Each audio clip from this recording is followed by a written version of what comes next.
Breaking news. The Ajigaba of Lagos having crucial meeting with APC members in the UK has proven that those who said he's not well will have to think again. Hello, my wonderful people. The Ajigaba of Lagos, Asiwaju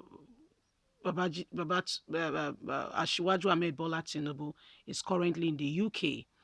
He went there initially, according to him, to see stakeholders, other APC members down there in the UK to discuss further what will happen. These are the people that when somebody becomes a governor, a president, they come back home to become commissioner of this, commissioner of that. This is what happened. Okay, these are some of the people you just see that they import to become special assistants in this area, here, that, and that, and that. And so Tinubu has gone to make consultations with Nigerians in the UK to solicit for vote and to clamor for him, to get the presidential ticket. So these are some of the matters reaching us. And he has told Nigerians that he's well, he's fit, he's able, and he's ready to become Nigeria's president if given the opportunity.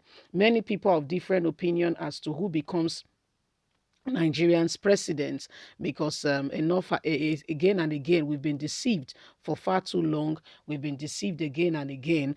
Somebody saying we will do this, we will do that, and at the end of the day, we see that we've been deceived, thoroughly deceived. So these are some of the things going on. Let's get all the details.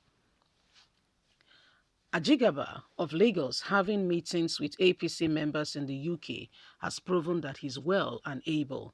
The photos of the All Progressive Congress leader Bola Tinubu has been shared by TVC News. The caption given to the picture indicates that the former Lagos State Governor is making consultation with the APC in the UK chapter towards his presidential ambition in 2023.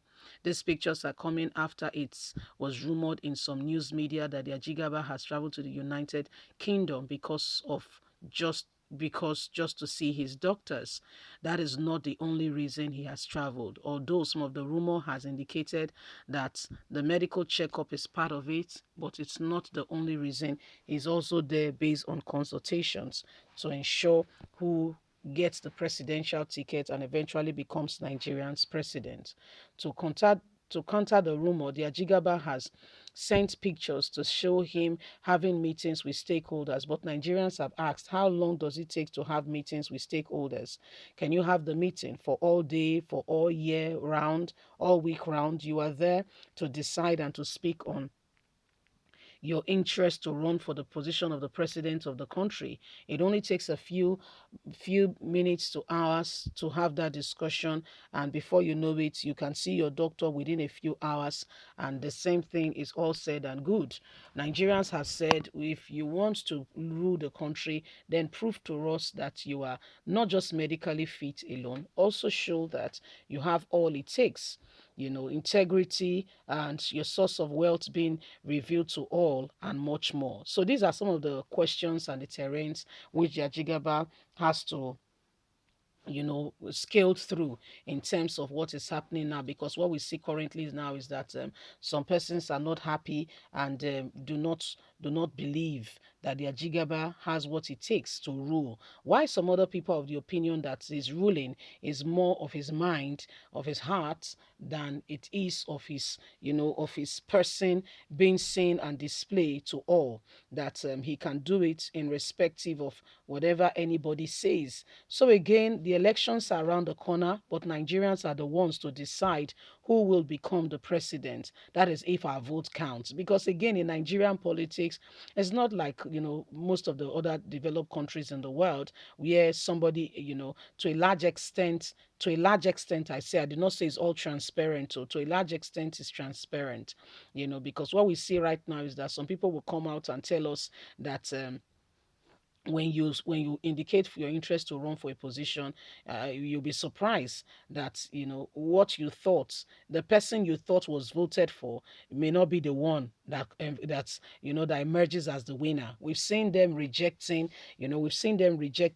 the possibility of electronic transmission of results, whereby we get the results in real time. When this person is voted for, we know who has been voted for, how many people voted, and how all that runs. But currently in Nigeria, my dear, reverse is the case. So the people who are there say, no, we don't want to hear that. Don't tell us that. We want to see, and we want to do this, we want to do that. These are some of the things telling us right now as we speak. So when do we really decide, and where do we draw the line and say enough is enough? There is a lot of, inadequacies, a lot of mishap going on in terms of who becomes Nigerian's president. This is part of what is happening. These are part of some of the things going on, and we'll keep you up to speed as the matter unfolds. Remember that everyone has got a duty to contribute meaningfully, impactfully, to make, a decisive change, because you think, okay, somebody is ready or not ready, and the person might surprise you. Take, for instance, in 2015, Nigerians said we can tell that the very person called Jonathan is no longer ready, is not fit for the show, and he should leave so that a more worthy candidate will come in. And Nigerians, when you look at the tangent, then everybody say, wow, the person who we think is ready and must take on the leadership right now, oh, the person who we see is ready is Buhari. In fact, he has been an ex-military chief. Oh, he understands the terrains of battle to deal with this set of people, how things go. My dear, have you heard of the word called deceive? We all fell for it. Here we are, biting our fingers and asking, how did we get here? Who deceived us? Who deceived us? So this is part of what is going on. So the truth of the matter is, every one of us must stop thinking that the solution of this country lies with somebody. No, no, no, no, no. First of all, the solution of this country is not just in the hand of any man. Not one man has the solution. Okay, we, first of all, as a nation, we all have to work together, because even the good book tells us, it says, when you have faith, you do not work, is dead. When you have work, you don't have faith, is dead. So the first thing, first of all, we trust that God will help us, but that is not enough. Nothing will change if we do nothing. Then what else do? We start up immediately, making efforts. Everyone and anyone who has potential for leadership gets into, we form a political party that will unseat these ones that have made themselves stronghold. We form a political party and we support ourselves to achieve this very position. And before you know it, when we get there, we begin to make decisive impacts and changes, reality that can turn, the hands of things. And before you know it, we have what we want. But if we all keep quiet and say, no, no, no, no, no, this person is the person. Who told you is the person? Who gave you that idea? Leave us a comment. God bless. Bye for now.